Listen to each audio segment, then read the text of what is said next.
We caught up with Senator Bill Hagerty earlier today in the Libertarian Lunchtime Hour. Now we catch up with 6th Congressional District Representative John Rose, who joins us on the Matt Murphy Hotline to talk about action in D.C. Congressman, good afternoon. How are you? Good afternoon, Matt. Thanks for having me on the show today. And it's absolutely a pleasure as always, John. Good to have you on. I trust that everything is safe and sound at the homestead, right? With all of the, I know that you deal with snow in D.C. all the time, every winter, all winter long. But everything okay in the homestead with regard to the snow and the ice and all of that?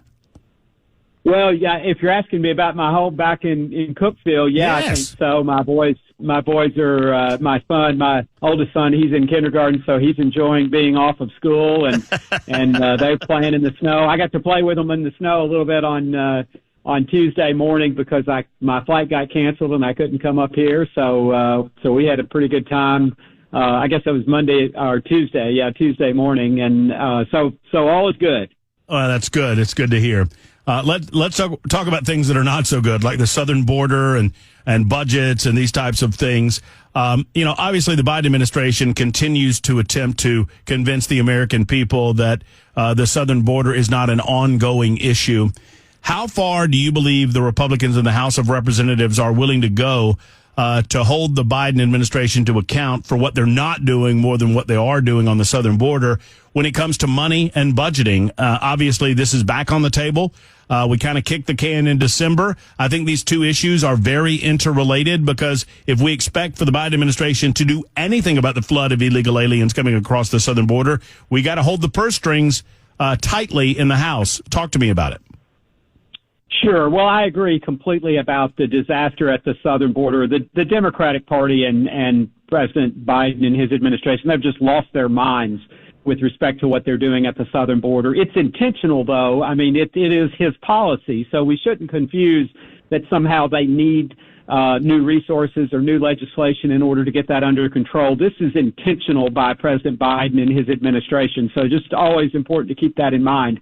With respect to, the appropriations process and where we are with it and how that's tied to the border, I think that, unfortunately right now, we have not had enough time on the clock, sadly. Now, we could argue about whether we've had it and we just wasted it, but, it's probably going to pass later today to do a set of temporary CRs to get us into March. And then the commitment from the Speaker is still then to try to approach the appropriations bills for fiscal year 24, which we're, a quarter to a third of the way through now. Using the 12 appropriations bills, we passed 7 of them in the House. We would need to pass 5 more, conference with the Senate, et cetera, to do that.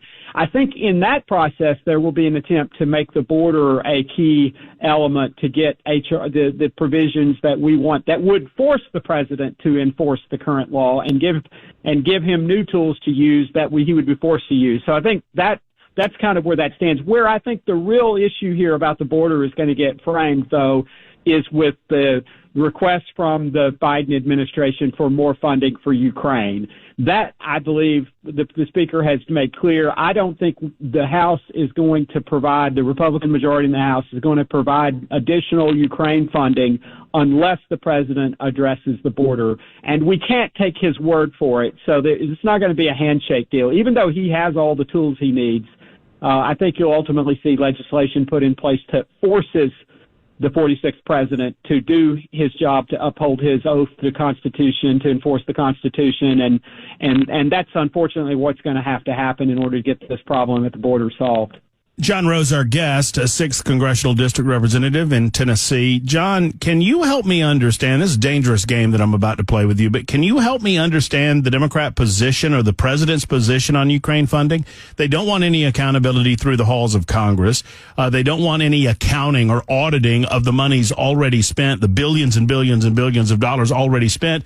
And I just don't understand what more money, what good it will come to at this stage in the game. Look, I don't begrudge Ukraine for doing what they're trying to do. At the same time, without any level of accountability, the American people are left wondering just what our money is going toward. And I think those are fair. It's a very fair question that you're asking. I think it really boils down to this.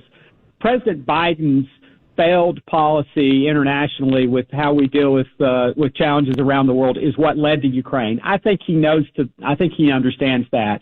I think he understands this is about his legacy. If Ukraine goes down, if the Russians are able to overtake Ukraine, that's on Joe Biden, and he knows it, and he thinks he can't afford to lose. Now, why they insist on not being held accountable, why they won't formulate a plan, I guess it's simply because they don't want a measuring stick that then they have to live up to in terms of how successful they are. And I think there is, generally, I think Americans probably don't want to see Ukraine overrun by Russia, and we're all heartened at the fight that they've put up. And, I guess at some level we all want to help. But we can't just continue to send American treasure with no questions asked. And, a lot of that money is being used to do things like pay for bureaucrats' retirement in Ukraine and other very kind of general economic aid to prop up the Ukrainian government. And I understand why, those things probably need to be done, but I don't really understand why the U.S. taxpayers should be asked to shoulder that burden. And, we have to have more from our European allies that are next door neighbors to Ukraine. They have to carry more of the water on that sort of thing if it's going to be carried. And we've got to create a real incentive for the Biden administration and the Ukrainians to make it count. And so I suspect that there's probably going to be a deal that gets Ukraine some more funding, hopefully with the needed oversight. But I don't think that will happen unless the Biden administration agrees to do their job at the southern border of the United States. Well, I want to circle back to the southern border and Alejandro Mayorkas in just a moment. But is there conversation in the halls of D.C. and amongst your colleagues? Is there concern about what's going on with the Secretary of Defense? I mean, while we entangle ourselves further and further into an engagement with the Houthis and by proxy the Iranians, while we're watching an escalation go on in the Middle East and an expansion of that conflict that originally started between Hamas and Israel, something that I would suggest would not have happened had we a different commander-in-chief. As we're watching Ukraine and Russia slog on and an expenditure of money there, we had a missing Secretary of Defense for weeks. And the White House claimed they did not know that he was in the hospital for a period of time. That's got to be concerning to Congress, is it not?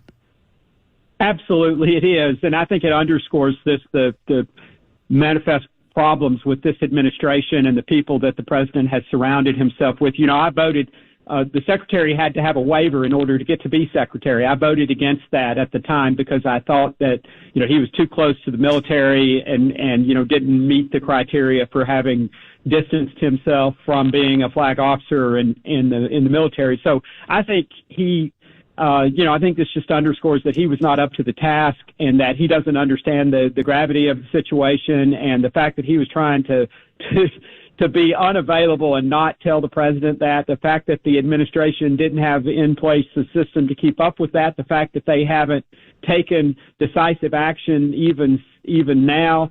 All these are problems. And I think our foreign adversaries are watching, and they know that, that we could be caught napping because key people are not where they're supposed to be. And of course, I think this also underscores the status at the White House. We've got an octogenarian as president of the United States who is not on his A game. And so it's not surprising that he doesn't know where his people are or what they're doing. And so these are all problems. I think it underscores the failings of President Biden. Ultimately, this is all on him. And, we need people in these key positions that can get the job done. And I hate to tell you this, but this is happening across all of government. The administration is distracted by their progressive agenda. They're not pursuing the nuts and bolts work that is the business of the government that needs to be taken care of. And everyone that we work with is seeing that, whether it's getting a passport or getting your taxes filed or getting new technology adopted, et cetera, et cetera. Everywhere across the whole of government, the Biden administration is failing to get the job done. Your colleague representing the state of Tennessee, Mark Green, obviously is chair of Homeland Security Committee. They're holding impeachment proceedings regarding Alejandro Mayorkas. Let's play a game for a moment, John, and pretend that I just came from a different planet. And you have to explain to me why the Congress needs to remove Alejandro Mayorkas as the Secretary of Homeland Security. What would you say to me? Well, I mean, so his job is to protect the borders of this country, and he has a lot of responsibilities, but that's the most important one, I would argue. And he's sworn an oath to the Constitution to uphold not only the Constitution, but the laws of the United States, and he's not doing it. And we can't get his boss to make him do it. And so, Congress has limited tools when it comes to these things, and one of those is to remove an official who's not doing his job, and the process for that is what we call impeachment. And obviously, the real question mark here, though, is, as a lawyer, trained as a lawyer, I would tell you, any good prosecutor knows you don't prosecute a case that you can't win a conviction. And that's the problem we face here is, we've got to make a pretty solid case. And ultimately, we've got to convince, about 17, 18 Democratic senators to go along with this in removing Mayorkas. And so that's why it's so important that the American people understand the tragedy that is happening by design at the southern border under the management of Secretary Mayorkas. And of course, we can't ignore the reality that he is following the orders, implementing the intentional policy of President Joe Biden. I was very pleased as I watched the political dynamic shape up in 2024. I was pleased to see that President Trump had kind of honed his message. Former President Trump had honed his message in 4 areas, one being border security, the other the economy, energy policy, and dissolving foreign entanglements and needless wars overseas. I think those 4 pillars will lead to a Trump victory. Of those 4, which do you believe is most important for Congress to deal with in 2024? Is it border security?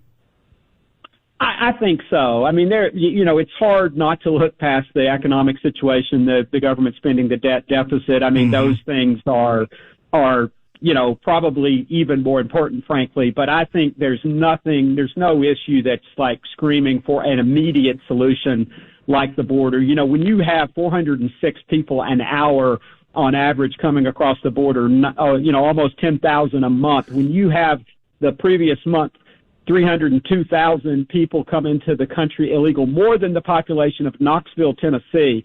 And when you have a 3-year period, the term of this president, the 3 years that have passed us, and more people than the entire population of Tennessee have entered the country illegally, no one can deny that is a complete catastrophe at our southern border. And the long-term implications of that are also very, very concerning, I think, and should be for every American, every Tennessean, because, we're going to be dealing with the ramifications of all these illegals coming into the country for literally years and decades.